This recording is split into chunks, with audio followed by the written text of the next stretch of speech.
Eu adoro uma frase que o mercado não aceita arrogantes. Pois é, pois é. Dinheiro não aceita desaforo e o mercado não aceita arrogantes. Dinheiro não aceita desaforo é a frase oficial que eu escutei a minha vida inteira do meu avô.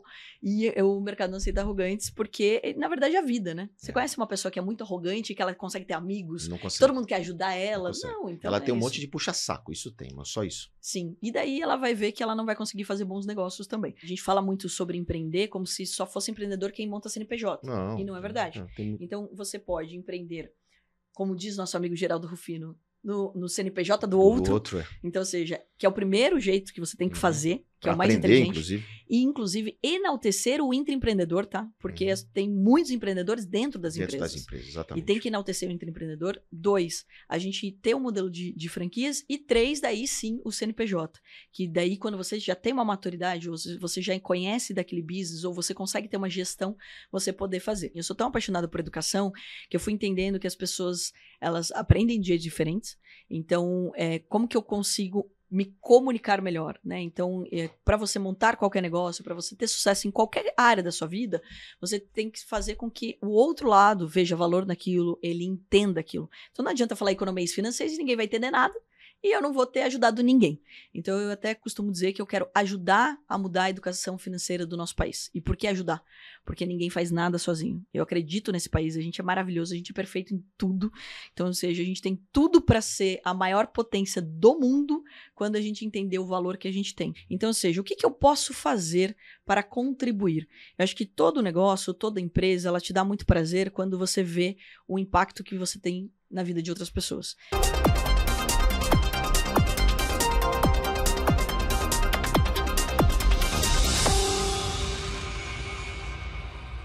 Olá, bem-vindos ao Pivotando, dos erros aos grandes acertos. Eu sempre bato um papo aqui com empresários, com investidores, com pessoas que eu gosto, que trazem suas lições de vida, aprendizados, os negócios que eles estão fazendo e de que forma, como eles fizeram, porque isso vai te inspirar, vai te ajudar e vai te mostrar uma trilha, uma jornada que eles fizeram para chegar até onde eles chegaram. Ou seja, muitos erros pelo caminho, muitas pivotadas, que esse é o tema do programa. E hoje trago uma mulher poderosa.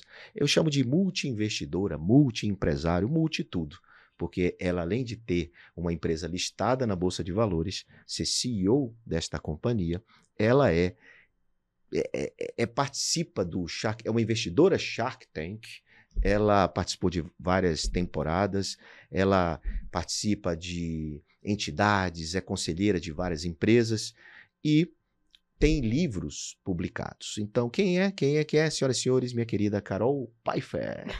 Obrigada, uma honra estar aqui com você. Você sabe que eu adoro fazer um papo com você. É sempre um aprendizado a nossa conversa, né, Carol? A gente vai conversando, vai descobrindo que a gente tem um monte de coisas ainda para conversar, Para conversar e para fazer. Eu digo sempre que esse programa é uma oportunidade de bater um papo e de reencontrar as pessoas, né? De trocar ideias, de aprender também. E eu gosto muito de fazer esse programa por isso. E que bom que você está aqui, conseguiu conciliar sua agenda, porque você está cada dia num lugar diferente, você faz várias coisas, aí você diz, você também. Sim, mas a gente Somos muito parecidos. Parecido nisso, né? Só que a gente para quê? Para ajudar as pessoas, para comunicar, para educar. Carol, antes de falar da tua trajetória, que a gente tem que começar falando da tua trajetória, de onde você vem, porque para quem não te conhece precisa saber como você chegou até aqui, porque não é um passe de mágica, né? O que é pivotar para você? Bom, pivotar é o que eu mais fiz durante a minha vida. Eu sei. Afinal, 18 anos, né, que eu empreendo, que eu tô no mercado financeiro, né? Então, repensar, refazer, reinventar. E eu acho que é muito importante as pessoas entenderem que todo mundo vai pivotar. Se você não pivotou, provavelmente você não assumiu que você pivotou, mas todo mundo... Ou então não reconhece que isso é uma pivotada. Né? Exatamente, mas pivotar eu acho que é uma chance, inclusive, de você repensar que algo poderia ser melhor, poderia ser reinventado. E é muito importante isso, né? Porque na história, quando você olha, as pessoas que elas não se permitiram isso são as pessoas que não conseguiram evoluir de alguma forma seus negócios ou até sua vida pessoal ou profissional. Então a gente está pivotando o tempo todo, até nos nossos relacionamentos. Oxa, depois vamos falar sobre isso. A Carol vai anunciar aqui hoje que está num relacionamento sério. Além dos negócios. Ele vai me entregando. Além dos negócios, ela vai dizer aqui como é que é a vida agora.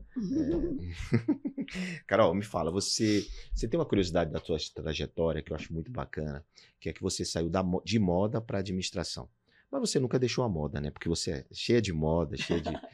Como é que foi Obrigada. isso? Como é que foi essa mudança de escolher o curso? A sua família tinha condições financeiras de te dar uma boa educação? Você era bem de classe média, classe baixa? Conta um pouco da tua trajetória até essa história aí da mudança de moda para administração. Bom, eu gosto muito, né, de enaltecer isso, que dentro de casa, meus pais, eles sempre trouxeram esse lado empreendedor, né? Então, quando a gente fala assim, onde começa o empreendedorismo, etc.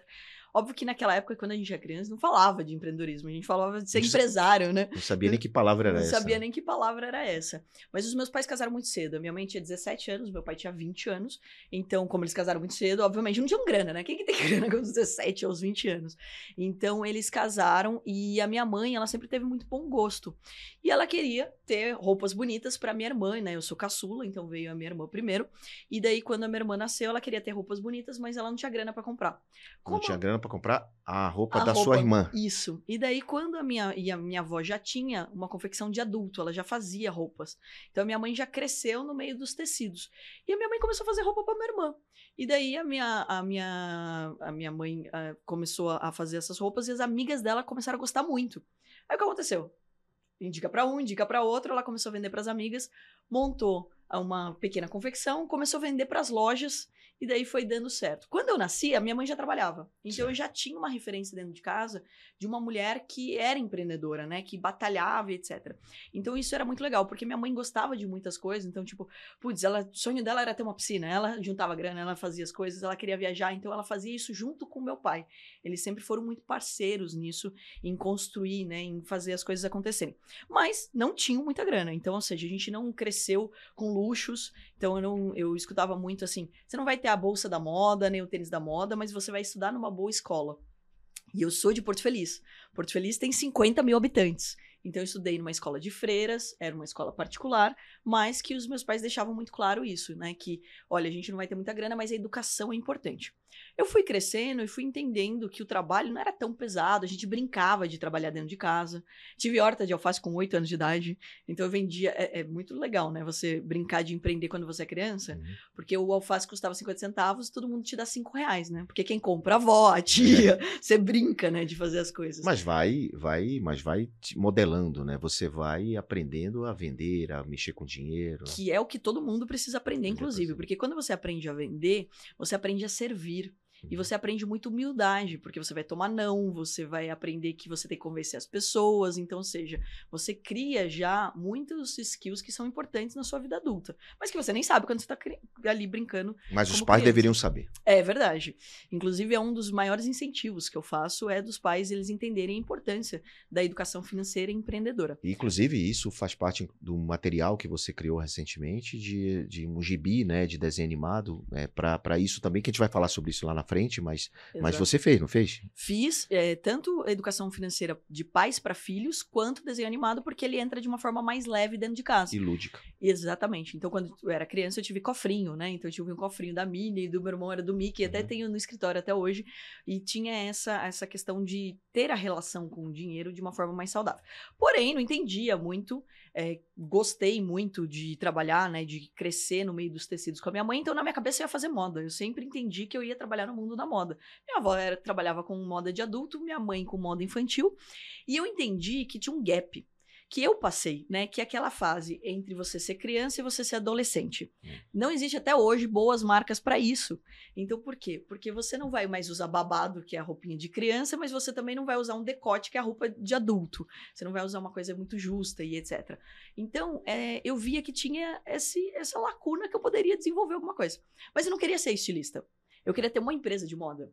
E daí eu comecei a ver que todo mundo apanhava para ter empresa, como apanha até hoje. E daí eu via que apanhava, putz, não, todo empresário, medo de processo trabalhista, e o tributário, e isso, e aquilo. Então eu já cresci assim, meu Deus, é muito complicado ter empresa. O que estuda para ter empresa?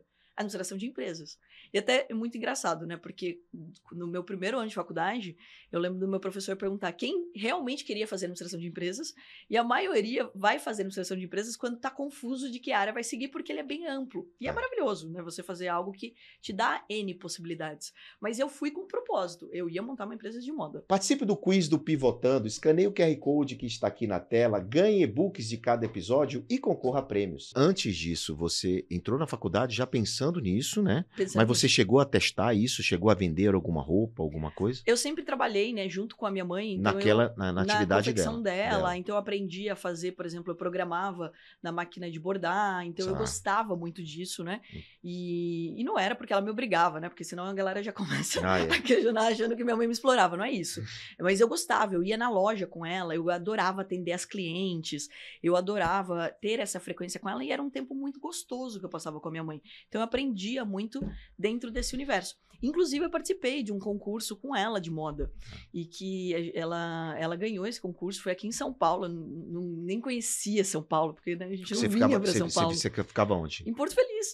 Porto Feliz, né? A gente não tinha andado de escada rolante, você não tem prédios com elevador, então, ou seja, a gente fala isso, as pessoas acham que é uma coisa de outro mundo, mas é muito perto de São Paulo. Mas os meus pais não gostavam de vir para São Paulo, então eu não nasci aqui tendo uma frequência naquela época, né? Hoje sou apaixonada por essa cidade, vivo, respiro São Paulo, acho incrível tudo que acontece aqui. E foi a primeira vez que eu me deparei, né, com o tamanho de São Paulo, foi nesse concurso. Mas você era a manequim?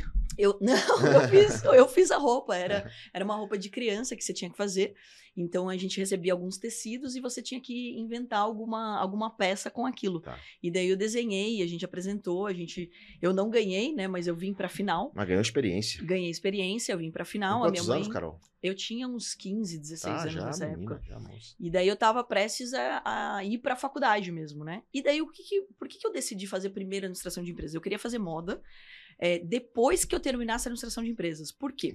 Daí estratégia. Não foi né? antes, né? Não, 2 motivos. A estratégia. Primeiro, porque o vestibular de ADM era mais concorrido do que o de moda. Então, ou seja, eu ia ter que lembrar mais coisas depois. Então, a chance de eu pegar e passar num vestibular depois, eu acho que eu conseguiria, né, passar num vestibular. Então, eu pensava, putz, se a ADM é mais concorrido, eu vou fazer o mais difícil primeiro, porque tá fresco na minha mente a matéria, etc. E tinha outro motivo. Eu também pensava que eu poderia fazer moda fora do país, mas eu nunca tinha saído do país. Certo. Mas eu pensava, putz, aonde que é o mundo da moda? Paris, Milão, então, ou seja, eu posso tentar fazer um curso fora daqui também. E daí eu vou ganhar experiência com o mundo da moda. Só que daí, bem a palavra, pivotando, primeiro ano de faculdade, comecei ali as minhas aulas. Meu irmão também foi fazer administração de empresas. Joaquim, né? Joaquim, meu irmão, lindo por sinal. Ele foi fazer administração de empresas e o meu irmão, ele ia fazer medicina, agronomia, porque meu pai tem fazenda. Então, ele ia fazer agronomia, pensou em fazer medicina, até influenciado pela namorada dele na época. E ele decidiu fazer ADM, né? Então, eu também, conversando com ele, falei assim, Kim, faz ADM, vamos fazer administração, tudo mais. Nós temos 2 anos de diferença, mas ele fez 1 ano de cursinho e eu sou 1 ano adiantada na escola. Então, a gente entrou no mesmo ano e a gente foi estudar em Campinas. Então foi em Campinas, né? Foi em Campinas. Porque Porto Feliz não tinha faculdade na época, hoje tem faculdade, mas não tinha faculdade na época, todo mundo saía de Porto Feliz. E daí eu fui fazer em Campinas. Passei em algumas universidades, escolhi fazer em Campinas. E o meu irmão também. Nós fizemos faculdades distintas. E o professor dele de economia falou para ele sobre Bolsa de Valores. E daí, como a gente sempre foi muito unido, ele falou, Carol, você deveria ver isso daqui também, etc. Eu acho que você vai tirar de letra, você estuda bem, papapá. Enfim, ele achou que eu deveria aprender. Eu comecei a olhar aquele monte de gráfico, João, assim como todo mundo que olha, fala assim, o que isso tem a ver comigo? Eu vou fazer moda. Não tem nada a ver, se sobe, desce e tudo mais. Mas eu sempre me permiti olhar. Eu sempre fui muito curiosa. Então, se você fala que eu deveria ver alguma coisa, eu vou ver. Mesmo que eu já tenha algum tipo de preconceito ou achei que aquilo não é pra mim, eu vou ver. E daí eu vi e entendi que era comprar barato e vender caro. Eu falei, gente, mas por que falam tanto economês, tanto financeiro, se é coisa bem mais simples do que parece, né? E daí eu comecei a me identificar com o mercado financeiro. Mas o seu irmão que te levou? Meu irmão que me levou. Seu irmão te levou. E quem levou ele foi o professor dele. E a gente até fez uma live com o professor dele recente. O professor dele chama Gentil. Eu brinco que fez gentileza de apresentar o mercado financeiro. Só que o professor dele falava isso para vários alunos. E vários não levaram a sério. E ele levou porque ele viu uma oportunidade de quanto mais ele estudava, mais dinheiro ele podia ganhar. Porque é o único mercado meritocrático de verdade. Então, ou seja, que só depende de você. Que só depende da última linha. Então, é um mercado que te permite muita coisa. Totalmente avesso totalmente diferente do que é o mundo da moda, que ele depende muito de contato e literalmente da moda, né? De viralizar, das pessoas gostarem, das pessoas divulgarem você. Então tem muitas coisas muito mais desafiadoras. No tempo que você estava estudando administração, você se interessou pelo mercado financeiro e aí concluiu o curso e entrou nesse business. Como é que foi a transição? Já no primeiro ano de faculdade. Você já abriu um negócio com ele? Aí no primeiro semestre, em julho, o meu irmão vem para São Paulo fazer um estágio aqui nas férias, conhecer a corretora na época, entender o que era um pouco de bolsa e tudo mais. Ele volta, né, ele passa um tempo entendendo isso, volta e fala pro meu pai, né, ele começa a estagiar em Campinas, e na época a gente brinca, estagiário paga para trabalhar, né, porque você paga pai, tudo. bora investir, né? Ele já chegou pro pai. Vamos investir, não sei o quê, papai, enfim. Mas daí, o que acontecia? O meu irmão começou no escritório a perceber que ninguém entendia nada de bolsa de valores. E que a gente precisava ter um modelo educacional. E daí a gente, como bons alunos de administração de empresas, a gente acha que plano de negócios resolve tudo. Aí a gente foi lá e fez um plano de negócio, uma apresentação, e foi apresentar para o dono do escritório, que tinha 60 e poucos anos, que a gente queria, literalmente, pivotar o escritório, que a gente queria mudar o jeito do escritório de apresentar e que a gente queria trocar o gerente de 40 e poucos anos. Olha a ousadia, Jô. Eu tinha 17, meu irmão 19 anos. Ousados totalmente. Aí... Mas para um negócio de educação. A gente queria exatamente que o braço pivotar de educação... Não... para o braço de educação do escritório. Exatamente. E daí, o que aconteceu? O dono do escritório, muito sábio, disse claro que não. Então, ou seja, vai para casa, estuda mais e depois vocês voltam. Vocês estão começando agora. E daí, a gente pegou e falou assim, poxa, mas a gente acredita nisso. E daí, meu irmão pegou e falou assim, poxa, acho que eu vou montar um escritório. Porque se existe... De investimentos. De investimentos. E, então, assim, estava começando na época, né, começava a exigência de ter uma certificação, que é o agente autônomo de investimento. Certo. Nós fizemos uma das primeiras provas de AI, né, e daí morremos de estudar, passamos nas provas, e a gente pegou e decidiu ir para Sorocaba. Por que Sorocaba? Porque em Campinas já tinha um escritório, então a gente não poderia montar outro escritório lá. Porto Feliz é muito pequeno. Todo mundo ia investir porque é amigo do meu pai. Ou seja, a gente não ia testar o modelo. Não ia ter como a gente pegar e, de fato, entender se aquilo funcionava. Fomos para Sorocaba. Meu irmão foi primeiro, porque minha faculdade era integral. Aí eu apresentei para ele um amigo de Sorocaba na época para entrar com ele. Então era meu pai com ele e um amigo, né, que montou o escritório. Montamos um escritório de 50 metros quadrados. A gente montava e desmontava a cadeira todo dia para dar palestra, porque metade do escritório a gente trabalhava, metade era a salinha que a gente recebia os clientes. Você recebia cliente ou candidatos a ser um trader da vida? Não, era cliente na cliente época. Mesmo. Porque a gente não que era tinha... história de investimentos. A gente não tinha grana. Tá. Então a gente tinha cliente. Então a gente montou uma representação da corretora. Tá. A gente chegou e falou para a corretora, olha, a gente não tem aqui, né, muita grana para montar, mas a gente quer montar um escritório. Vocês não vão tomar nenhum risco, a gente só quer a bandeira de vocês para poder montar dentro de tudo. E passamos na prova, então a gente montou do modelo correto. E daí a gente começou o educacional, a dar palestra. Teve um período, né, que eu fiquei em Campinas, então meu irmão foi primeiro. Depois eu fui para Sorocaba. Aí eu mudo para Sorocaba, efetivamente. E você abandonou a administração? Não, eu terminei a faculdade. Você terminou? Tá. Terminei a faculdade e no último ano de faculdade eu viajava todo dia para Campinas para estudar. Aí nessa época meu pai também, né, tipo, não queria que eu pegasse e fosse dirigindo, porque era noite, né, perigoso, a minha faculdade ia dentro da Unicamp, então, ou seja, longe, né, pra ir e saía cansada do escritório. Aí eu ia de van no começo, aí a van só queria me pegar do outro lado da cidade. Aí eu falei, putz, eu vou perder 1 hora de bolsa aqui, isso é importante pra mim, não sei o quê. O primeiro motorista que eu tive na época, eu não tinha nem grana direito, eu tinha um motorista.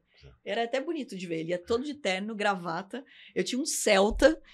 Você já era poderosa antes de ser. Não era, né? Mas era porque eu tava seguindo o pedido do meu pai de me proteger, né? Então eu ia de motorista pra Campinas e daí eu viajava todo dia.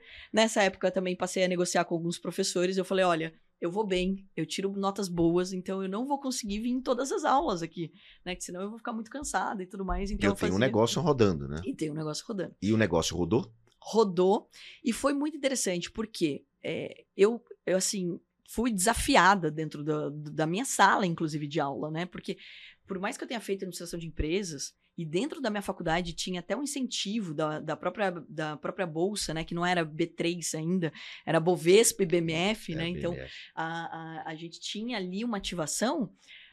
Ninguém me apoiava naquela época. Falava, você é louca, você vai no mercado financeiro, ninguém ganha dinheiro com isso, você não vai fazer moda, você vai ter uma carreira de sucesso, etc. Inclusive, cheguei a fazer um processo seletivo na faculdade, que eu brinco que eu fiz só 2 entrevistas na vida, né, tipo, profissionalmente falando. Uma foi para me livrar, não me julguem, mas para me livrar de uma matéria da faculdade, que eu entendi que se eu passasse num processo seletivo, eu não precisava fazer a matéria. E você E não eu queria, passei. não queria fazer a matéria e Porque eu já tava empreendendo no mercado financeiro e eu acreditava naquilo, apesar de ainda, né, tá apoiando, ainda tá, né, criando aquilo. E daí eu passei numa multinacional e eu disse que não, né, tive que ligar para os diretores, tal, não sei o quê, e falar que eu não ia trabalhar com eles. E daí eu foquei no mercado financeiro. Quando a gente focou nisso, a gente começou a palestrar e fazer treinamentos. E daí que veio, inclusive, nosso braço educacional. Por quê? Porque a gente percebia que as pessoas entravam no escritório, né, elas começavam a investir, só que elas começavam de uma forma que elas não sabiam o que elas estavam fazendo. O que acontecia? Elas perdiam dinheiro, achavam que o mercado era ruim. Elas achavam que o mercado era difícil. E daí elas saíam. E a gente pegou até um bom momento, né? Porque eu entrei na Bolsa em 2005. Eu peguei até 2008, a gente teve um ótimo momento ali. A gente teve a primeira barrigada, foi em 2007, né? Mais ou menos setembro, outubro de 2007, que foi, inclusive, quando a gente ganhou um cliente muito grande. E daí a gente também entendeu que a gente precisava aprender renda fixa. Certo. Por quê? Para ter alternativas também. E porque os grandes empresários não queriam tomar risco. Eles tomam risco com um pequeno percentual do capital deles. A gente não tinha essa noção. A gente entendia que todo mundo ia para a renda variável, que ia para o risco. E daí foi a primeira vez que a gente pivotou o nosso negócio. A gente pivotou em 2007 para 2008, quando o meu irmão vai e começa a estudar mais DI, mercado de juros, mercado de renda fixa, para que a gente pudesse atender esse cliente grande que a gente ganhou, né, que a gente conquistou e que ele não queria tomar risco. E olha como as coisas são. A gente pivotou antes de vir a crise de 2008 e a gente acabou sendo protegido por isso. Porque quando veio, né, o primeiro semestre foi muito bom, mas quando veio a crise de 2008, os nossos clientes maiores, eles já estavam no mercado mais de renda fixa. Então, eles acabaram sendo protegidos por esse movimento. E você ficou com os clientes e aí o escritório rodou, foi rodando, foi funcionando em Campinas. Em Sorocaba, foi rodando. E vocês ficaram nessa tocada, aumentando o escritório, até quando? A gente foi crescendo o escritório começou a chamar a atenção das grandes corretoras, e daí a gente começou a ser abordado, todo mundo queria nos levar, né? Porque daí começa um leilão. Então, existe essa consolidação, essa história de vende aqui para mim e faz para mim, né? Exatamente, porque o que tem valor dentro de uma corretora é o número de CPFs que ela tem, é a carteira que ela tem.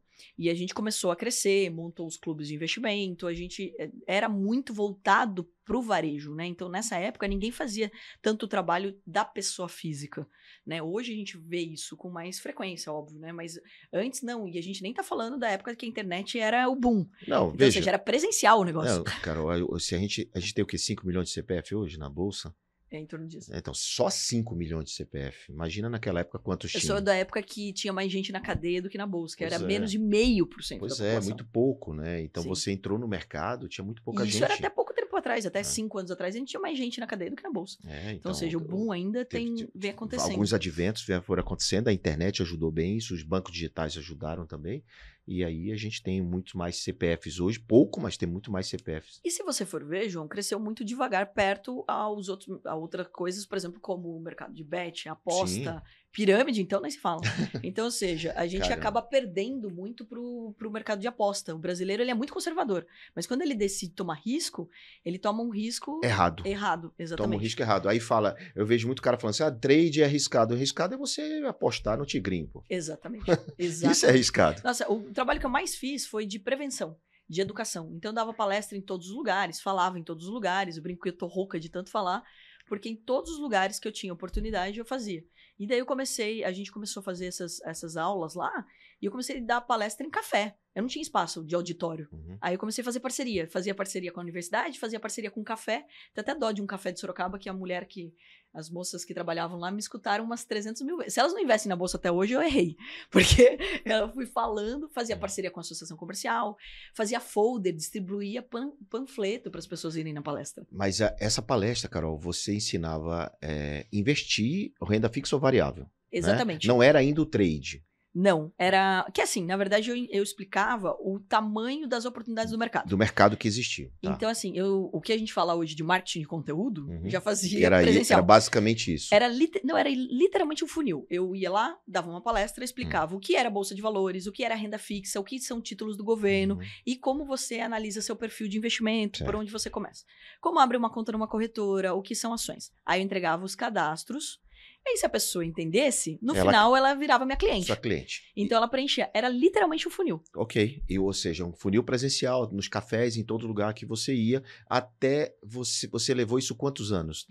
Então, até mais ou menos 2008, a gente tá ainda entrando na crise. 2009, 2010, a gente começa a ter um pouco mais da frequência da internet. Certo. E eu escrevia já para alguns portais, eu falava na rádio, então eu sempre me colocava ali. Você começou a comunicar e ensinar o que você fazia presencialmente de forma online. É isso que você quer dizer? A primeira coisa que eu fiz, eu acho que nós fizemos muito bem feito dentro do nosso escritório, foi, como a gente tinha muita grana para o marketing, a gente teve uma assessoria de imprensa. Tá. E daí, como a gente falava de um assessor... Uma boa lição para você, hein, gente? Como a gente falava de um assunto que quase ninguém dominava, a gente era chamado por todos os jornalistas. E você não dá não para jornalista, tá, gente? Vamos deixar aqui, ó. O cara que você fale sobre a taxa de juros, você fala. Do desemprego, você fala. Porque são oportunidades que você tem de se comunicar e as pessoas entenderem quem você é. Exato. Porque quando você fala, você permite as pessoas entenderem se você domina sobre o assunto. E muitas vezes elas não estão nem só avaliando se você conhece sobre aquele assunto, mas se você se comunica bem, se você passa confiança, se você fala olhando nos olhos. Então, tudo isso faz muita diferença. Então, eu sempre dei muitas entrevistas. Então, todos os lugares que me chamavam também, sempre estava ali dando suporte, etc. E isso fez com que a gente crescesse. Começamos a ser abordado por vários escritórios. O Agostinho, que foi um dos fundadores da Gradual, que foi a corretora onde a gente começou, sai da Gradual e vai para uma outra corretora.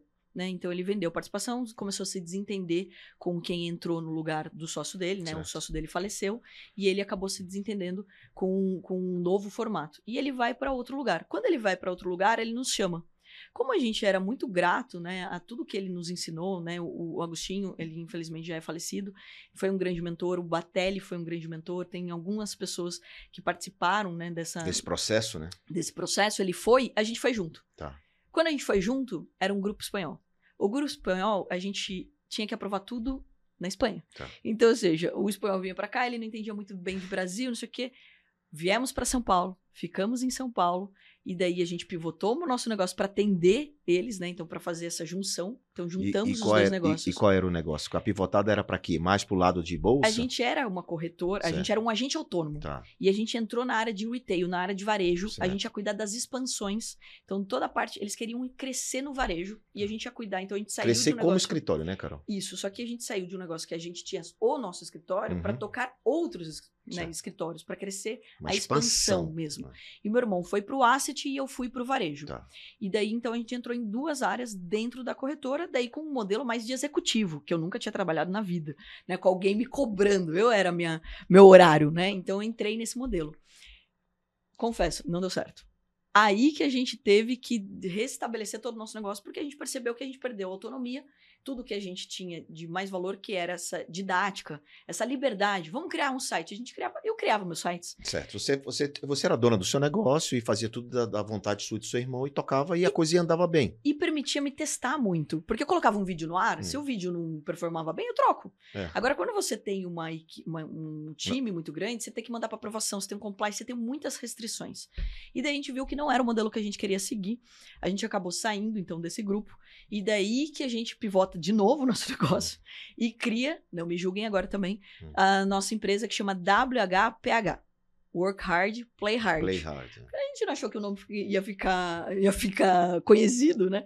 Mas a gente montou essa empresa por quê? Porque a gente foi fazer mais um curso nos Estados Unidos, e sempre foi uma escola, Nova York, pra gente, e lá a gente entendeu que existiam as famosas mesas de traders. O que é isso?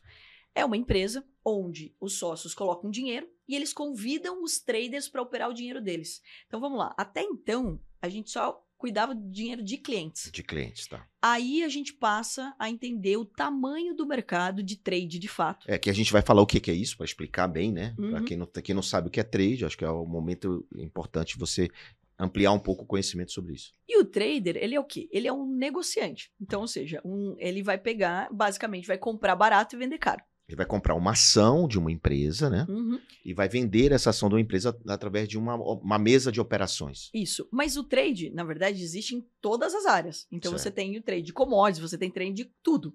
Na bolsa, é a pessoa que faz isso online através de uma plataforma. Então, antes era aquela gritaria. Antigamente era gritaria ou então no telefone, né? Exatamente. E daí, que é bem legal, eu não peguei essa época de gritaria, ainda bem, né? Porque com esse tamanho todo, mulher no meio de um monte de homem, não ganha Mas dinheiro você nunca. sempre, no meio de que tem muita gente, sempre você aparece mais, Carol. Você é a que mais fala. Não, mas precisa de um banquinho e gritar muito. Mas não né? precisa, não precisa. Mas foi muito interessante, porque a gente entendeu esse modelo. Esse modelo basicamente consiste em colocar dinheiro. A gente já tinha feito uma grana, porque a gente performava muito bem para os nossos clientes. Mesmo com todas essas pivotadas, mesmo com todas essas mudanças, a gente sempre entregou muito valor para o nosso cliente. Que foi o que a gente começou, inclusive, em 2007 para 2008. O meu irmão ele vira gestor. E o que o gestor ganha? Ele ganha na performance. Tá. Então, a gente não ganhava na corretagem. A gente ganhava no que a gente era melhor do que o mercado. E daí, como a gente fez com que os nossos clientes ganhassem dinheiro, a gente ganhou dinheiro. Tendo dinheiro, a gente montou nossa mesa. Tá. E daí, a gente começou a tomar mais risco. Porque nosso cliente empresário não queria tomar tanto risco. Então, a mesa de traders é para quê? É para operar alto risco. Só que alto risco sem nenhuma gestão? Óbvio que não. E daí a gente começou a entender o modelo de gestão de risco, que até então, João, pasme, não tinha no Brasil uma plataforma que limitava a sua perda. Era tudo lado. Você colocava dinheiro numa corretora, por exemplo, você está operando, ela ia o quanto você tinha em saldo. Uhum. A gente trouxe esse modelo, estudando várias mesas proprietárias pelo mundo, de limite de perda diária e total. Então, ou Chama de seja, stop loss. exatamente, que é uma ferramenta sensacional. Mas vocês criaram algum software para isso? A gente já tinha uma parceria com o pessoal da Nelógica, a gente trouxe para eles a demanda e a gente desenvolveu junto toda a estatística que a gente queria para a gente poder adotar isso e daí ter traders em vários lugares do mundo. Por quê? Quando a gente montou o modelo da mesa, as pessoas tinham que mudar para Sorocaba para eu enxergar elas operando. Então, ou seja, eu tinha que entender o que elas estavam fazendo. Hoje não, a plataforma é online, os nossos alunos, eles operam de qualquer lugar do mundo, então a gente tem um limite de perda, então, e não é total, então, ou seja, se ele perder todo o dinheiro, ele não está demitido, então tem um stop antes disso, e que bloqueia para quê? Para, inclusive, proteger a mentalidade do trader. Porque não tem se nada. Ele começar só a perder ou só ganhar, isso é ruim, de alguma forma. Exatamente. Só ganhar tá bom, mas só ganhar, deixa o cara muito poder, né? Eu sempre ganho, então uma hora quando vem a perda, derrota. Eu adoro uma frase que o mercado não aceita arrogantes. Pois é. Dinheiro não aceita desaforo e o mercado não aceita arrogantes. Dinheiro não aceita desaforo é a frase oficial que eu escutei a minha vida inteira do meu avô, e o mercado não aceita arrogantes porque, na verdade, é a vida, né? Você conhece uma pessoa que é muito arrogante, que ela consegue ter amigos, todo mundo quer ajudar ela. Não, então ela tem um monte de puxa-saco, isso tem, mas só isso. Sim, e daí ela vai ver que ela não vai conseguir fazer bons negócios também. Mas é importante dizer que a gente foi entendendo a demanda do mercado lá atrás, e daí eu acho que é uma coisa bem importante da gente colocar aqui sobre a pivotar, de você ter referências no mundo. Uhum. Então a gente não pivotou algo que a gente nunca tinha visto. Na verdade, vocês foram estudar, inclusive. A gente foi entender que a gente precisava pivotar o nosso negócio, por quê? Porque a gente via que nos Estados Unidos já tinha tido essa transformação. Então, por exemplo, lá o mercado, quando a gente começou, o mercado de corretagem já não existia. A corretagem já virava zero, que é o que a gente vive hoje aqui no Brasil. Então, ou seja, como a nossa receita era corretagem, a gente ganhava toda vez que o cliente comprava e vendia. Isso ia virar zero, então não valia a pena a longo prazo a gente ficar focado nisso. Então, a gente pivotou, virou um asset.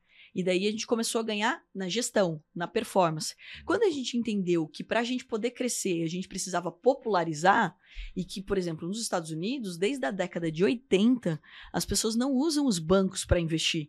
Elas usam as assessorias especializadas, elas usam as corretoras, elas usam assessores. Então a gente também, de novo, foi reinventar o nosso negócio. Você imaginou que isso ia acontecer aqui em algum momento, ia acontecer aqui também. E sempre vai. Sempre o melhor de estar no Brasil é você olhar alguma coisa, um movimento que já aconteceu no mundo, trazer e abrasileirar também é importante. Tem, climatizar. Né? Porque, por exemplo, não adianta eu pegar e abrir igual mesa proprietária, existem 8.000 empresas que nem as nossas. Aqui no Brasil não tem. Não tinha. Ou não tinha. Né? Então, o que a gente pegou e entendeu? Pô, beleza, mas assim, dá para a gente abrir vagas, que foi a primeira coisa que a gente fez. Eu abri vagas, porque eu queria mais pessoas para operar o nosso dinheiro. A gente já tinha feito grana e a gente queria traders. Quem é trader no Brasil? Ninguém. Então, a gente não achava. Então, a gente teve que montar um modelo educacional, didático, leve. O brasileiro, ele não lê tanto quanto em outros países. O brasileiro não entende termos técnicos de economia porque não tinha muito, não teve esse contato. Então, ou seja, eu tenho que entender como eu ajudo a pessoa a aprender. Tá. Então, a partir da mesa que vocês montaram, a Paiva Investimentos da vida, vocês começaram a ensinar traders, pessoas que operar na bolsa, através da plataforma que vocês ajudaram a desenvolver, e treinar essas pessoas para serem traders no mercado. Sim, isso foi lá para 2015? Como foi? Que a gente ensina desde 2005. Não, isso eu sei. Educação faz parte da vida de vocês. Não, sim, mas lá atrás a gente já ensinava coisas que a gente continua ensinando. Por exemplo, a gente sempre ensinou, o primeiro passo é ensinar o que é a bolsa, como funciona, o que é uma corretora. Investimento que era para clientes. Agora chegou um momento que vocês começaram a ensinar pessoas a fazer trading. Exato, mas lá atrás a gente já ensinava. Então a gente ensinava a pessoa a fazer carteira de longo prazo, mas também ensinava ela a fazer o day trade. Então, o day trade a gente ensina desde 2005. Então não é uma coisa que apareceu agora. Então, ou seja, qual a diferença do day trade pro trade normal? O day trade, ele é comprar e vender no mesmo dia. No mesmo dia. Então você... Day de dia. Isso. Você não está olhando se aquela empresa vai pagar dividendos, por exemplo, porque você não vai receber. E o dividendos é o lucro que é distribuído pelas empresas de capital aberto. Ou seja, uma empresa de capital aberto, por exemplo, uma Magalu, uma Vale do Rio Doce, essa empresa, Petrobras, você pode comprar uma ação dessa empresa. Você compra um pedacinho dela. Pedacinho dela, 0,000% dela. E você pode vender no mesmo dia. Às vezes você compra barato, como você falou no começo da conversa aqui, e você vende um pouquinho mais caro. Essa diferença é o ganho. Lucro. É o ganho. Exato. E você pode fazer isso várias vezes ao dia, porque qualquer pessoa que acompanha um pouquinho vai ver que sobe e desce o dia inteiro. O dia inteiro. Que é por isso que todo mundo fica preocupado com o gráfico. Só que as ferramentas te permitem olhar isso. Então, assim, hoje você consegue, desde que a bolsa ela começou, já existiam os gráficos. Aqui a gente hoje tem uma tecnologia para que você consiga tomar decisões muito mais precisas. Mas o que você vai fazer? Você vai analisar se aquilo é um bom investimento ou não. Por exemplo, você pode falar, Petrobras é um bom investimento, o balanço dela tá bom? Sim, mas é um bom investimento agora?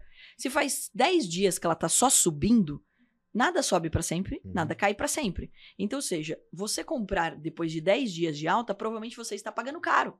Então, não vale a pena nem para investimento de longo prazo. Então, vale a pena você, às vezes, esperar 1 ou 2 dias para você comprar melhor, porque provavelmente as pessoas que estão ganhando 10 dias vão vender. Vão vender as suas ações. Então, assim, o que a Carol está dizendo é que muitas pessoas compram para longo prazo, ou seja, guardam essas ações lá no cofrezinho, que linguagem figurada. Esse tem que ser obrigatório, tá? Guarda lá no cofrezinho e espera o dividendos, que é aquele rendimento. Algumas empresas pagam dividendos, né? Algumas ações. E o que ela está dizendo, não importa, muitas vezes a empresa pode estar até caindo, ou pode estar até subindo, mas num dia ela pode ter tido uma oscilação, e naquela oscilação se ganha um dinheiro de uma ação que aparentemente não é boa, mas ali teve um trade, teve uma negociação que ganha, não é isso? Exatamente. Então, ou seja, tem vários tipos de operações que você pode fazer na bolsa. Essas são duas das mais simples das pessoas entenderem. E que, assim, primeiro, a de longo prazo todo mundo tem que fazer, tá? Vamos deixar até registrado aqui, principalmente pais de plantão. Vou fazer um apelo aqui, porque vai custar muito caro o estudo dos seus filhos. Se você quer que seu filho, por exemplo, tenha condições também de empreender, um jeito inteligente é você investir todos os meses. Você pode arriscar investir todos os meses, para longo prazo, você pode arriscar o nome de 1 ou 2 ou 3 empresas abertas para o pai a colocar o dinheiro da educação do filho futuro? Vou falar para assim, de uma forma geral, que as pessoas olhem sempre para empresas que pagam bons dividendos. No caso do Brasil, o setor bancário, ele sempre é um bom pagador de dividendos. Tá. Então, seja, Commodity. tenha na tua carteira, commodity. Então, seja, tenha na tua carteira sempre coisas, primeiro, mais conservadoras. Uhum. E uma pequena parte em coisas mais ousadas, mais arrojadas. Uhum. Como é o caso das small caps, né? Empresas menores que estão no mercado financeiro. Agora, gente, tô na dúvida, não sei por onde começar, mas você começa por uma coisa simples, chama fundo de investimentos. Porque lá tem um gestor, ele vai tomar as decisões. Mas é importante, como eu costumo dizer, coloca o pezinho na água. Comece a entender desse mercado. Por quê? É R$100, R$200, pode parecer pouco aqui. Mas quando você fala de 10 anos, de 18 anos, seu filho nasceu agora, você tem 18 anos pela frente para ele ir para a vida adulta. Então, ou seja, isso vai fazer uma bela diferença na sua educação com ele e também para sua aposentadoria, para sua tranquilidade. Então, ser sócio de grandes empresas é uma maneira inteligente, como foi Warren Buffett, Louis Barsi, grandes nomes, né? Então, ou seja, você não precisa inventar roda, você pode ser sócio de grandes empresas. Esse é um jeito. O trade é para quem entende que hoje você pode fazer isso uma renda extra, ou sua renda principal. Existem inúmeras oportunidades no mercado financeiro. A gente não fala das vagas que existem no mercado financeiro, que é exatamente isso que a gente focou em educar. Então, hoje, a gente ensina de A a Z tudo o que existe no mercado financeiro. Começando pelo mais simples, que é investimento de longo prazo, e indo para o mercado de trade, que hoje, na palma da sua mão, que é através do seu celular, você pode fazer de qualquer lugar. E se você fala, putz, tenho medo. Duas coisas para você não ter medo. Primeiro, existe um simulador. Então, ou seja... Mas esse simulador, Carol, desculpa interromper, mas esse simulador, ele usa hoje o nome da empresa da Carol é Atom, ela vai já falar com essa mudança, mas ele entra, o Atom recebe esses interessados em investir, ou você só recebe hoje na Atom traders ou treinamento de traders? A gente educa todo mundo. Então você se inscreve no curso. Você tem vários tipos de curso. Exatamente. E dentro do nosso curso, o principal deles é a Universidade Atom, que é o mais amplo. Tá. Você vai começar pelo zero mesmo. Eu brinco que é assim, pelo zero é o nivelamento, entendendo o mercado. Você vai ter acesso a um simulador. Esse simulador, ele é com dinheiro de mentira na bolsa de verdade. Tá. Então, ou seja, você vai ter a chance de treinar como se você estivesse na bolsa de verdade. E daí você vai entender como que funciona o mercado. Dito isso, se você gostar e mandar bem, vou deixar aqui um recado para todo mundo. Nós temos vagas. Você faz um processo seletivo. Você faz uma prova, que nada mais é do que operar como se você estivesse operando de verdade. Não tem que fazer uma prova escrita. Nem precisa de dinheiro. Não precisa ir lá, nada. Exatamente. Aí que tá o pulo do gato. Se você passar na prova, que no mínimo 5 dias e no máximo 30, operando ali, de qualquer lugar, tá, gente? Inclusive do celular. Bateu a meta, você automaticamente assina um contrato com a gente. Aí você vai ter acesso a uma subconta do nosso dinheiro. Ou seja, você vai acessar um dinheiro que não é seu e ainda vai ficar com 80% dos lucros. Fez R$1.000, R$800 vai pro seu bolso. Fala, putz, mas parece bom demais pra ser verdade. A primeira coisa que eu vou falar, gente, se permita aprender. Lembra lá atrás que eu ia fazer moda, me mostraram bolsa. Pivotou. Assim, exato. Então, ou seja, eu acho que o grande lance, né, de você conseguir enxergar isso, pessoas que pivotam o tempo todo, elas se permitem. Você fala, verdade, tô olhando por outra ótica. Quantos traders ou day traders você educou e tá operando hoje na sua plataforma? Bom, hoje a gente tem mais de 3 milhões de alunos, né, e ativos a gente tem mais de 90 mil pessoas, mas os traders da mesa, eles são sempre, né, de 100, 150, porque a gente ensina as pessoas e elas podem operar o dinheiro delas. Sim, claro. Ela cria tanta coragem que ela também pode operar o dinheiro dela. Hoje, com R$100, a pessoa já consegue ter limite para operar um mini contrato, que daí não vou entrar no detalhe aqui para não parecer complexo, mas ela pode operar já o dinheiro dela. Ela pode fazer R$100 por dia, por exemplo. E você pensar que em 1 hora você fez R$100, aí às vezes a pessoa fala, até sai muitas matérias falando, day trade, as pessoas perdem dinheiro.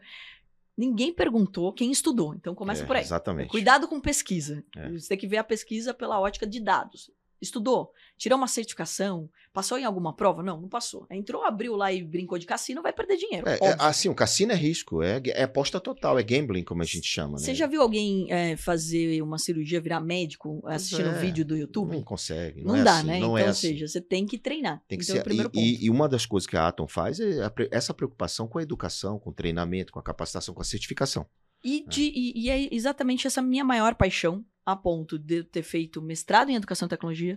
Então, depois, pela MUST, com o nosso querido Carbonari. Carbonari Muito é uma bem. aula É para mim uma até aula. hoje. E aí você continua aprendendo, continuou estudando, né?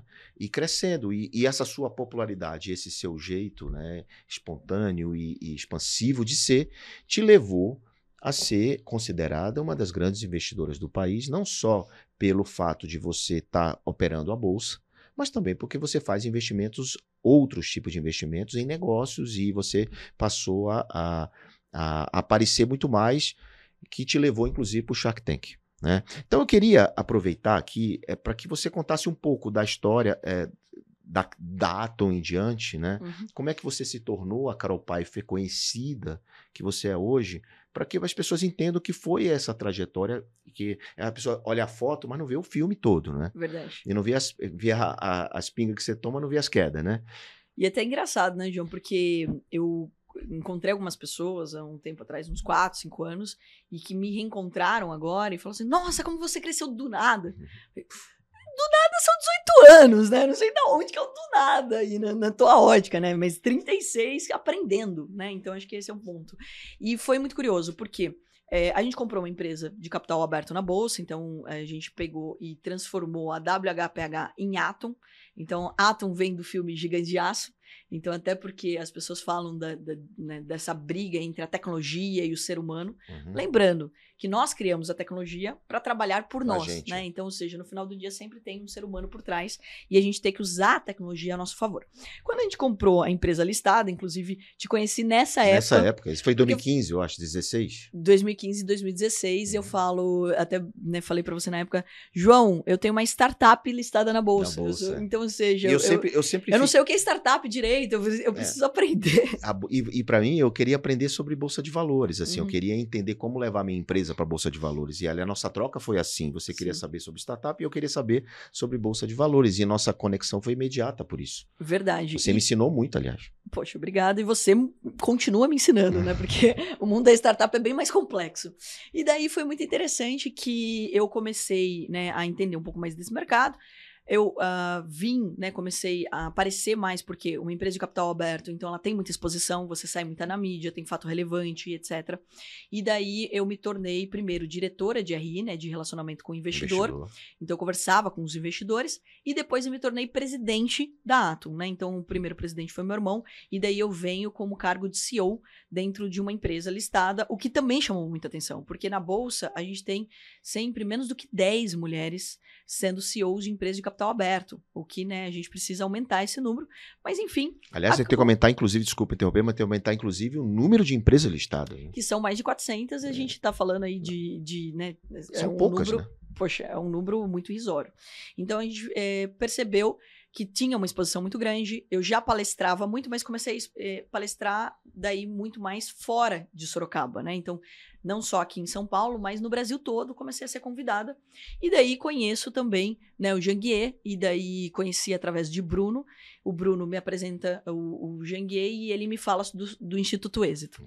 E daí eu passo, né, ali a compor, então fundei junto com o Janguier e mais 32 homens, né? 33 homens, eu de mulher. E eu, esse que vos fala junto. também. Então, nessa época, te reencontrei, né? E daí a gente funda o Instituto Êxito. Quando eu fundo o Instituto Êxito, eu começo a palestrar muito, e vir mais pra cá também, e falar mais de educação. E daí é muito interessante que, desde que eu comecei a gravar vídeos, porque eu explicava sobre bolsa todos os dias a mesma coisa. Quando a internet começou a dar certo, eu comecei a entender que eu precisava escalar o meu negócio, que foi quando a gente criou a nossa plataforma de educação. Então, a gente começou a nossa plataforma em 2016, 2017, eu começo na internet mesmo, né? Então, eu gravava o que eu repetia todos os dias. E daí eu comecei a focar em entender AD, entender plataforma, entender educação e tudo mais. E você passou a falar coisas muito mais coisas do que você efetivamente falava nos teus treinamentos, né? Você passou a ampliar as possibilidades. Mesmo porque, uma vez gravado, você tem mais tempo para gravar novos. Outras coisas. Então, ou seja, a gente começou YouTube, peguei todas as gerações, Periscope, não sei o que, todos os tipos de plataforma. E daí eu comecei a aparecer muito, explicando sobre o mercado, como tinham poucas mulheres, ainda tem poucas mulheres falando sobre o assunto, isso começou a chamar muita atenção. Mas lá atrás, antes do Shark vir para o Brasil, as pessoas começaram a me falar sobre o Shark. Putz, você deveria estar no Shark. Você deveria estar no Shark e tudo mais. E daí eu comecei a assistir o Shark americano e falei assim, nossa, eu fiquei lisonjeada, né? Porque eu falei assim, gente, eu sou uma piveta, né? Tipo, eu tinha 20 e poucos anos, vocês estão me falando de Shark, né? Mas daí, enfim, não tinha sido convidada, né? O programa vem pro Brasil. E daí começa muita gente falar. Conheço algumas pessoas que começam a falar, olha, te indiquei para você ser uma das mulheres do Shark. Dei uma entrevista para Fabi Saad, do Mulheres Positivas. Ela falou, olha, eu sempre sugiro algumas mulheres pro Shark e falei do teu nome. Falei, obrigada e tal, não sei o quê. Aí vem 2020, vem pandemia. Nessa época, a gente estava, inclusive, numa fase de pivotando de novo o nosso negócio dentro da Atom, porque a gente queria escalar mais ainda o nosso negócio, a gente queria chegar a mais pessoas, e daí a gente vem com Exame e BTG, né? Então, o BTG comprou a Exame, e a Exame se torna nossos sócios. E na mesma época vem o convite para ser uma Shark. Ou seja, você entrou num grupo de mídia também, e aí veio o Shark Tank, e aí, claro, televisão, mainstream, te levou para outro patamar, né? E daí foi muito interessante, porque eu não sabia, na verdade, direito se eu ia compor como convidada, porque ele tem esse formato de você participar de um dia só, se eu ia ser meia cadeira, porque você reveza a cadeira, ou se eu ia ocupar uma cadeira inteira. E daí, como era a pandemia, a gente ficou de março até setembro sem saber se ia ter programa. E eu não podia contar pra ninguém. Inclusive, quando saiu o anúncio, um monte de gente me mandou mensagem. Inclusive você, me dando parabéns, mas falando, você nem me contou nada. Você nem me contou Tubarão, nada. Você não fala nada. Exatamente. E daí eu sou convidada pro programa, que, de novo, assim, foi um dos maiores desafios que eu passei na vida. Porque até então, eu tinha começado a investir com vocês, né? Então eu começo investindo em startups. Não, você começa a investir em startup comigo. Sim, na Bossa. No pool de EduTech. Dia de educação, depois você fez o Ladies junto com a turma, com as mulheres. Então você já estava um pouco nesse ambiente, né? Não, na verdade, até isso, eu acho que me ajudou, né? Porque as pessoas começaram a me olhar não só como mercado financeiro, mas entendendo que eu tinha... Exatamente. E daí eu entrei no pool de educação e tecnologia, o segundo que eu entrei foi de esportes e saúde. Foi o esporte primeiro. Porque eu acredito muito em esporte. E daí, aliás, você é maratonista, né? Sou maratonista, fiz 3 maratonas. E daí eu peguei daí uma provocação mútua, né? Minha e sua, da gente pegar e criar um que fosse voltado para o público feminino, que o comitê fosse só mulheres. Porque uma coisa que eu ficava impressionada é que todo o ambiente que eu ia como investidora só tinha eu de mulher. Né? Então, ou seja, participava de um comitê, era só eu de mulher. Investidora é só você, e poucas empreendedoras também. Então, essa provocação foi para trazer mais investidoras e mais empreendedoras do ambiente feminino, porque se você for olhar na Bolsa, isso é uma realidade, as melhores empresas que dão certo lá são lideradas por mulheres. Então... E você sabe que... E aí que tá, na Bolsa de Valores acontece a mesma coisa. Porque a gestão de risco da mulher é diferente. Ela demora mais para tomar uma decisão de risco, porque ela é mais cautelosa. Mas quando ela toma, ela segue mais a risca também. Tanto que seguro, né, para carro, para homem é mais caro do que para mulher. Olha aí, eu não sabia. Você sabia disso? Seguro para carro para homem é mais caro do que para mulher? Porque homem dá PT. Eu vou... É verdade. O homem da PT, é ótimo. É mais fácil um homem dar o PT no carro. Eu vou botar o seguro lá de casa o nome da minha esposa. Então, mas é muito importante de dizer que essa entrada no Shark, daí não é uma pivotagem só profissional, da minha vida. É toda, né? Porque eu tive que entender... Super exposição, né, Carol? Uma super exposição. Não dava para fazer investimentos via Atom. Então, tanto na Bossa quanto ali no Shark, são investimentos meus, Carol, pessoa física. Porque... como minha empresa tem capital aberto, eu teria que fazer um fato relevante, ou seja, comunicar ao mercado toda vez, é muito complicado, é muito complexo. E o programa é gravado numa época e ele é transmitido em outra. Então, ou seja, esse intervalo não dá certo para a empresa de capital aberto. Então, é um investimento que eu tô fazendo, Carol. Você terminou montando um veículo seu, né? Aí eu montei outra empresa, que chama Dinastia. Por quê? Porque eu fui, daí eu sou igual o Zequinho do Castelo Rá-Tim-Bum. Por quê? Porque eu fui entender que todo mundo falava que 10 ou 20% vai dar certo. E é uma tese, inclusive, que quando você olha para startups, você tem até, às vezes, menos do que isso. E eu comecei a questionar. E daí eu percebi que 2 coisas. Uma, o programa não é igual startup. É muito mais PME, ou seja, pequenas e médias empresas do que startups. Não é só negócio de tecnologia, né? Não, e assim, não são empresas aquele que você vai comprar 1% ou 2%. É muito mais o famoso smart money. Você vai virar sócio, você vai conviver. Você vira sócia mesmo, você vai co-founder, né? Você vira um co-founder, exatamente isso. Você compartilha do crescimento daquela empresa. Então, era outra coisa que eu precisava aprender. 2, eu percebia que a maioria que acabava não tendo resultado é porque o investidor, ele tratava de uma forma muito passiva. Ele colocava o dinheiro e quase que torcia para dar certo. E eu percebi que as pessoas queriam esse acompanhamento. Eles queriam saber a opinião do João. João, eu quero que você seja meu sócio para você me falar o que você fez para fazer a bolsa crescer e É etc. um direcionamento, um aconselhamento. Então, eles estavam fazendo negócio com você porque queriam você neste direcionamento, junto com eles, embarcados com eles. E daí, perguntando isso, eu comecei a entender o que eu poderia agregar. E daí, montei uma aceleradora, né, um hub de negócios, onde tem dentro todas as minhas investidas, eles estão no mesmo grupo de WhatsApp. Isso daí é maravilhoso de dizer, inclusive, gente, empreender não é solitário. Então, ou seja, você pode... formas de empreender coletivamente. Né? Não, empreenda em grupo, troque. E assim, hoje a gente fala muito do digital e esquece de fazer parceria no híbrido. Então, ou seja, tipo, putz, de ir pro presencial, que foi algo que eu fiz agora, inclusive, na Atom. Não, mas a Dinastia, ela virou um prédio, virou um hub. Exato. Primeiro era online, totalmente. Era um grupo de WhatsApp, como você está falando, só com seu investimento, e muitas delas que saíram do Shark Tank que você investiu. Só que tinha uma agenda online. Todo sábado, mentoria obrigatória, inclusive que você já participou. Então, todo sábado eu trago alguém para falar com os meus investidos. Tem as mentorias individuais e eles precisam me passar um relatório mensal, onde eu vou enxergar os números e ajudar eles. Daí, de novo a palavra, eu falei, né, que 18 anos eu pivotei muitas vezes. Então, pivotar os próprios negócios. Eu já tive que pivotar negócio ali. Que você investiu lá no Shark Tank, por exemplo. Porque às vezes eles me apresentam um negócio e eu falo assim, olha, e daí que entra um ponto bem importante. Se o sócio, se o fundador for humilde, a gente vai pivotar 20 vezes se for necessário, mas não vai deixar quebrar.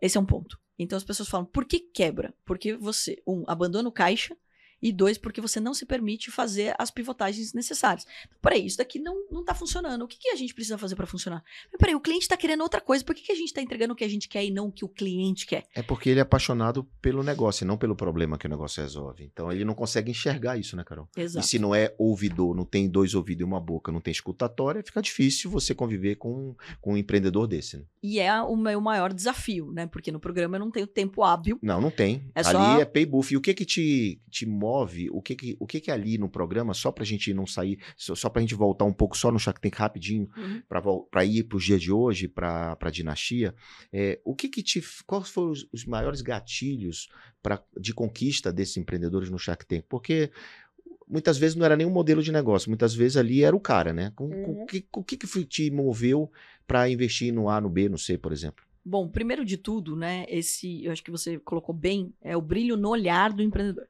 Uma pessoa que é apaixonada pelo que ela está fazendo, ela vai mover montanhas. Eu sempre escutei muito isso, né? Poxa, Carol, você fala com paixão do seu negócio, sobre educação. É real, porque eu sou apaixonado por aquilo, então eu não vou medir esforço para aquilo dar certo. Então esse é o primeiro ponto. Quando a gente faz as perguntas, eu olho muito se a pessoa... E daí, nem sempre eu estou fazendo a pergunta porque eu quero a resposta, mas porque eu quero entender se a pessoa tem humildade suficiente para permitir alguém no negócio dela. Porque, de novo, não é colocar dinheiro e rezar para dar certo. A gente vai conviver com aquela pessoa. Então, é entender se ela tem humildade para entender. E não o que eu vou dizer, porque eu não sou a dona da verdade.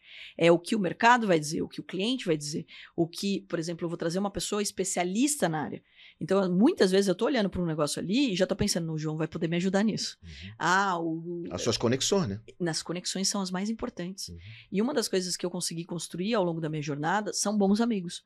Pessoas que eu sei que eu posso ligar a qualquer hora e falar assim, olha, você dá uma mentoria aqui para uma empresa que eu investi? Para você ter uma ideia, aconteceu agora, recente, eu investi numa empresa que é a Bendog, ela é do mundo pet, e o Sérgio da Pets entrou agora, no final, né, na última temporada. E daí o Sérgio ficou muito meu amigo e eu falei, Sérgio, a gente tá vendendo pra Pets e eu preciso de uma mentoria sua pra Bruna, você topa? Ele falou, me liga daqui 1 hora que eu falo já com ela. Então, ou seja, eu sei que eu posso contar com isso. Exato. Então, se o empreendedor... Mas isso tem um valor gigante, né? O empreendedor percebe isso. Então, e se o empreendedor está disposto, aí a gente vai. Agora, também olho para negócios, óbvio que também eles possam ser escaláveis. Porque assim, eu tô apaixonada pelo empreendedor, é lindo aquilo, mas se aquilo é muito pequenininho, eu vou atrapalhar. Putz, o que vai aumentar? Vai aumentar 10 mil ou 20 mil reais no meu mês? Gente, eu não tô sendo arrogante aqui, não quero falar que dinheiro não importa, pelo contrário. É que vai me dar o mesmo trabalho ter aquela empresa dentro do meu portfólio ou uma outra que eu posso escalar ou que eu posso impactar mais vidas. Entendi. E eu olho muito para impacto. Qualquer pitch que começa com vamos ficar multimilionários. Porque como eu sou do mercado financeiro, todo mundo acha que falando de dinheiro me atrai. Gente, é o que não precisa falar. Então, vamos ficar multimilionários com esse projeto, com essa ideia. Putz, já me... Ou estamos fazendo, não tá fazendo, estamos, né? Então, Sempre ou seja... vamos entregar, vamos... Eu olho muito se aquilo tem impacto na vida de outras pessoas. Toda empresa, ela tem um braço educacional. As pessoas falam, putz, educação é escola? Não. Por exemplo, a Indebrasas é uma defumadora de carne e ela educa. Por quê? Porque a gente pegou e montou um sistema de representação e está montando franquias onde a gente permite que as pessoas empreendam com a gente. Só que quando a gente traz franqueado ou representante, a gente educa ele. Educa no lado financeiro, na vida pessoal dele, na saúde mental. Então, toda empresa, ela pode sim ter um impacto na vida de outras pessoas. Quando o empreendedor entende isso, fala, eu tô transformando vidas, aí meu coração toca diferente. Muito bom. Carol, e recentemente o mercado todo soube, e foi bastante divulgado, que você é uma torcedora do Vasco doente. Torcedora do Vasco doente, gente, calma aí. E você, palmeirense. Palmeirense. E vascaína. E você entrou investindo lá, não sei qual é o modelo, mas o que tem... Como é que te atraiu, então, investir nisso? Assim, qual é um futebol feminino, futebol infantil? O que é? Eu queria te fazer essa pergunta e depois queria que você contasse um pouco do programa infantil, do desenho animado e do educacional para a família. Perfeito. Bom, acho que assim, até organizando as caixinhas, né? A gente começou aqui, por exemplo, falando do Shark, daí quando eu montei a Dinastia, me abriu o olho para olhar outros negócios. Então, a Dinastia eu montei justamente para acelerar os negócios que eu investi no Shark. Certo. Entendi que essas mentorias, elas estavam muito boas, mas que tudo acontece em São Paulo. Peguei um prédio aqui em São Paulo, montei um prédio aqui em São Paulo. Coloquei lá estúdio, inclusive. Foi aquele que eu fui? Da Avenida da Europa, você gravando já um foi podcast com você? Foi lá? Não, aquele é o meu primeiro hubzinho. Tá. Daí eu peguei um outro agora. São 3 andares, onde na última sala, uma sala para treinamento, porque a minha vida é educação, 230 lugares, 2 estúdios, estudo para coworking, para as minhas investidas, e um espaço de integração também com cozinha lá. Tá. Putz, vou fazer uma reunião importante, eu faço lá dentro. E daí, o que isso me abriu? As pessoas me olharam como investidora. Eu peguei e comecei a ver as reações do Casimiro no Shark, começaram a me mandar, né, e daí eu achei engraçado o jeito como ele falava e etc, adorei, e entrei em contato com o Casimiro e falei assim, Casimiro, putz, eu achei bacana aí o seu jeito de falar, fiz uma reunião com ele e contou que ele era vascaíno, só, e que tava ali sofrendo com o Vasco. Passou 2 dias, eu abri uma caixinha de pergunta no meu Instagram, na minha rede social, e daí mandei assim, qualquer pergunta, manda aí, e daí mandaram, compra o Vasco. Aí eu falei, gente, por que compra o Vasco? E daí eu fui entender, né? Eu marquei o Casimiro, ele repostou e um monte de gente bombardeou o meu Instagram falando: compra o Vasco, ajuda o Vasco, compra o Vasco, ajuda o Vasco. Foi o tempo de eu tirar minha maquiagem e voltar pra olhar meu celular, tinham mais de 15 mil pessoas. Eu falei, gente, o que tá acontecendo aqui? Aí eu fiz um stories falando, gente, mas eu nasci palmeirense, então eu não tô entendendo o que você tá... O que tá acontecendo aqui com o Vasco, né? Eu moro em São Paulo. E daí eles falaram, não, mas não tem problema, é torcida irmã. O vascaíno é bom de argumento. E daí eu fui entender o que tava acontecendo com a situação do Vasco, comecei a entender que, assim como qualquer empresa, precisa fazer uma boa gestão, e a maior parte dos clubes brasileiros passam por esse desafio, né? Então eu fui entender que ele precisava literalmente se pivotar, se reinventar e etc, para se manter de pé e para voltar. E daí eu comecei a contribuir com isso e vi uma oportunidade de entrar no time feminino. Feminino. Feminino primeiro. Por quê? Porque eu tenho uma das minhas investidas no Shark, que é a Deixa Ela Treinar, que tomou não no Shark, certo. Inclusive meu, mas eu falei que eu queria ajudar, mentorar e virei embaixadora. Ela pivotou 3 vezes o pitch dela, até me apresentar para eu conseguir investir nela. E daí eu falei, poxa, eu acho que tem uma oportunidade. Eu sou uma mulher que gosta de futebol, né? Eu jogo futebol, então eu faço muitos esportes, mas eu jogo futebol. E daí eu entendi que eu poderia dar mais visibilidade para o feminino e a gente estava começando, ainda tá bem no começo também, mas essa visibilidade mais para os times, em geral, femininos. E daí, a Deixa Ela Treinar tinha esse intuito também, então a gente entrou como Atom, como Deixa Ela Treinar, primeiro no feminino, mas eu passei a ter uma agenda com o Vasco, de entender. Fiquei muito amiga, inclusive o atual presidente do Pedrinho. O Vasco tá passando por uma situação super delicada. SAF, né? O Vasco é um SAF. Daí, bem nessa época, ele foi comprado, né, pela 777, então teve essa mudança, aí muda o CEO, literalmente tá nessa fase de mudar, de se reinventar. E daí eu venho acompanhando e venho ajudando. Isso me abriu também bastante portas com o Palmeiras. Palmeiras. Certo. Então, o Palmeiras já é minha casa, né? Frequento bastante o Allianz Parque. Vejo direto você com Oliveira no camarote lá, no dia de jogo. Exatamente. Que você me fez esse presente, porque tem que resultar que o Thiago é um maravilhoso, além de me ensinar muito, ele me leva pro estádio, então não tem como não amar o Thiago. Você só falta surfar também, que o Thiago é surfista. Não, ele tá tentando me levar pra isso. Eu falei assim, Thiago, mas é que assim, você tem tempo, né? Você mora na Califórnia, vem pro Brasil pra surfar. Eu não consegui essa agenda. Ele vem pro Brasil, fica na piscina de onda montada, né? É a única pessoa que eu conheço que vem pro Brasil e surfa tanto quanto quando ele surfa na Califórnia. Impressionante. Mas é isso aí. E aí, então, hoje você tá ligado ao mundo do futebol. Tô ligada. O Palmeiras, a gente vem fazendo um movimento também com o Palmeiras, que ainda, né, não vou dar aqui spoiler, mas justamente para também enaltecer o feminino. Eu acho que todos os times têm que fazer isso. Também para olhar as oportunidades dentro dos times. É muito interessante de dizer que os torcedores, eles estão abertos a empreender com o futebol. Certo. Eu tenho uma outra empresa, que é a Filma Eu, que ela faz câmeras para as quadras de beach tênis, de tênis, legal. de futebol. E a gente vem colocando inteligência artificial para você conseguir mapear melhor o atleta. Então, ou seja, eu venho entrando, já estava no pool de esportes e saúde, então eu venho olhando cada vez mais para dentro dos times para ver o quanto isso pode gerar de negócio, mas também pode gerar de valor para o torcedor. Eu acho que o torcedor é uma grande família. E se é uma comunidade, existem inúmeras oportunidades que podem ser absorvidas dentro dos times. Comunidade gigante de torcedores e tem muitas oportunidades, como você falou, para você avançar e ajudar, né, o clube a pensar diferente, olhar como um drone, não só como uma oportunidade ali de monetizar, mas várias outras oportunidades. E a gente cresceu, e daí, de novo, a gente pensando como a gente se reinventa, dentro da Atom, a gente estava muito focado no digital, a gente cresceu no digital. A ponto das pessoas quererem saber se eu era de verdade ou se eu era contratada para falar sobre a Atom. E agora um avatar, né? Exato. Avatar na rede. E daí a gente queria ir, já fazia um tempo, pro presencial. Lá atrás eu tentei fazer modelo de franquia, não fui tão feliz no modelo, porque... E agora você tá com modelo de franquia? Tô com modelo de franquia. Legal. Aí a gente adquiriu em novembro do ano passado, a gente comprou o Sebrae. O Sebrae é uma rede de cursos profissionalizantes. Certo. Então eu até brinco que a Atom é a escola do dinheiro. Tudo que envolve ajudar as pessoas a ganharem mais grana, money e bufunfa, a gente quer participar. Então, mas óbvio, respeitando quais são as habilidades que elas têm, o que vai fazer com que elas sejam felizes e quais são as novas profissões. As profissões que estão faltando, que a gente está falando muitas vezes das novas, mas esquecem as oportunidades de emprego que estão aí no mercado. Exatamente. Que são muitas. Por exemplo, na gastronomia, você pega em São Paulo, se eu não me engano, o Ney me passou esse dado, né? O Ney é um fofo do Habib's, que é do Sindicato de Bares e Restaurantes. 15 mil vagas abertas. Uau. Então, ou seja, eles têm uma dificuldade de treinar esses profissionais. E nós somos muito bons em quê? Em treinar, em entregar resultado. Então, a gente adquiriu o Sebrae justamente para estar presencialmente, levando, inclusive, o método de investimentos para o modelo presencial. E a gente fez um movimento também, depois de me pedirem muito cursos de empreendedorismo, de licenciar a marca Shark School.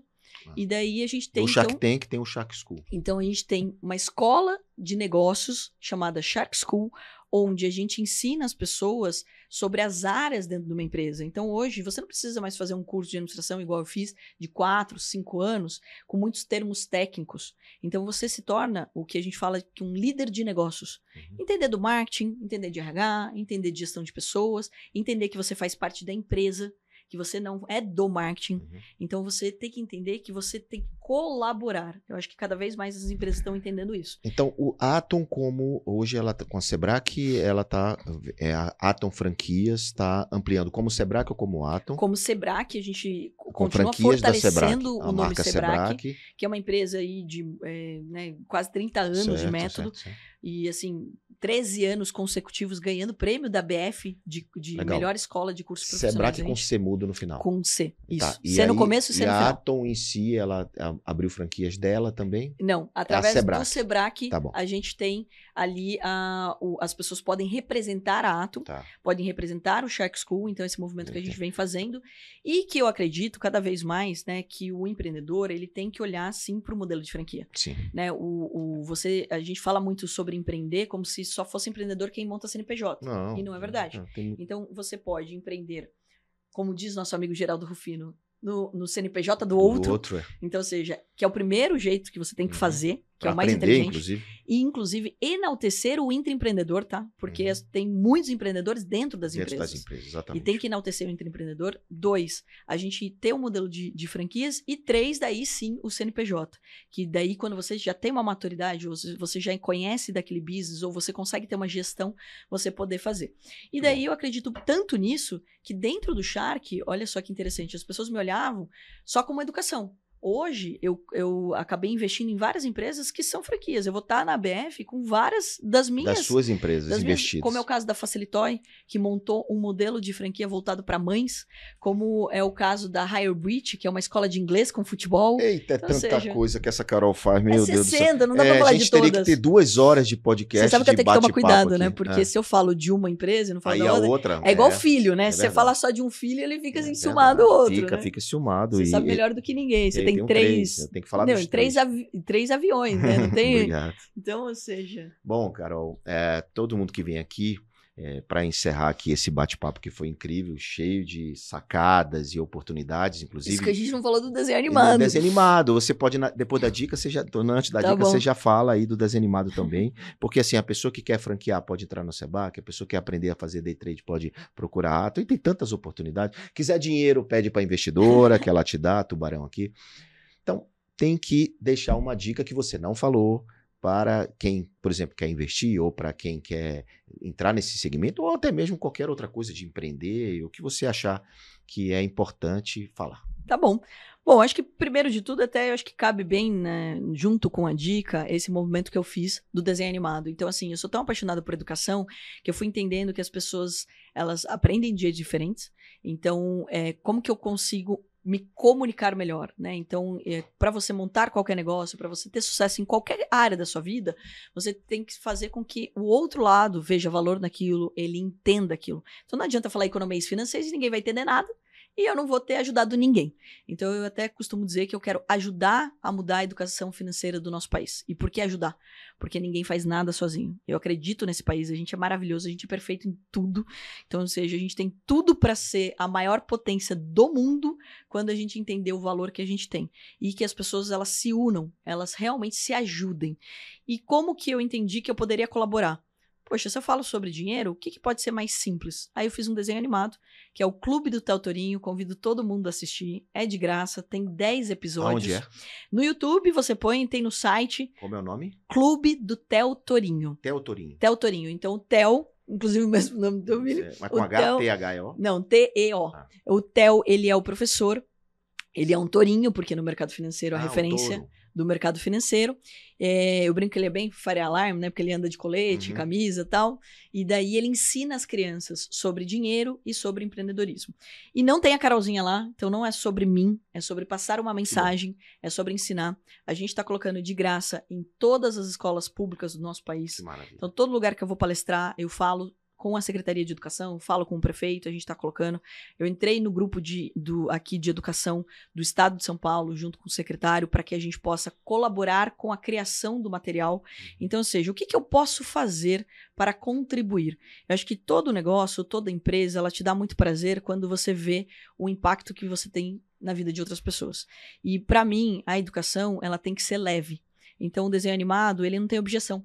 Ninguém vai lá e critica um desenho, né? Então ele não tem o famoso hater, né? Então ninguém vai lá xingar o Shrek, por exemplo, ou algum desenho. Então é muito importante de encontrar uma forma. E nisso a gente está educando pais, a escola e queremos entrar dentro das empresas.